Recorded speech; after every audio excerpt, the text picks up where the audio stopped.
Bismillahir Rahmanir Rahim. Assalamu alaikum, dear students. Today we have uh, the remaining part of topic number 9.5, interference of light. This is the remaining part of their topic. The topic was 9.5, interference of light. So look at the remaining part. Another type of interference of light is destructive interference. How we can define it? Look, when the crust of one wave is fall upon the trough of other wave, or when the compression of one wave is fall upon the rarefaction of other wave, then the resultant amplitude get decreases, intensity get decreases. Okay, so this is called the destructive interference. And you know that when destructive interference occur in mechanical wave, so it means that a faint sound will produce. Faint means the sound will be weaker, so a faint sound will produce. Or if destructive interference occur in electromagnetic waves, so it means that a dark spot will produce. A dark means the absence of light, means the the intensity of light will decrease, because when the amplitude decreases, intensity will decrease, because intensity and amplitude are directly proportional. So whenever the amplitude decreasing, intensity will decrease. So intensity of mechanical wave decrease, it means faint sound will produce. If intensity of electromagnetic wave decrease, it means that the dark spot will produce. So due to the destructive interference, the intensity of the light or intensity of the mechanical wave will get decreases. Okay, now first look why the amplitude is get decreasing. Suppose this is y1 wave. If this is y1 wave, this is called y1. Look at the amplitude.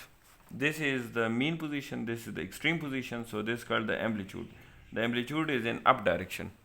The direction of the amplitude x0, or this is called a. A is in up direction. Another wave is y1, y2. This is y2 wave. Okay, look at the y2. This is y2. So this is the mean position, this is the extreme position. So this is the amplitude b.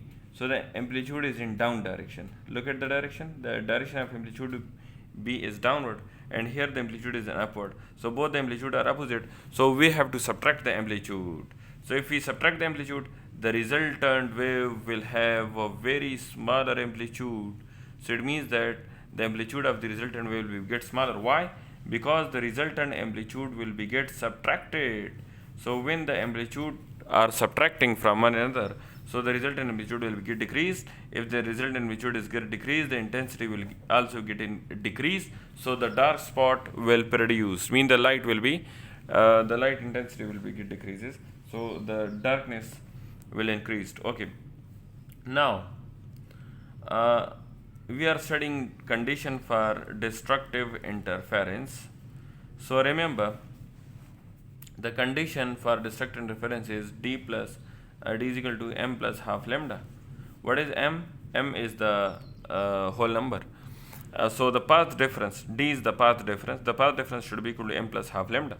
What is m? M is a whole number, which is 0, 1, 2, 3, 4, 5, and so on. This is the whole number. So putting the value of m here.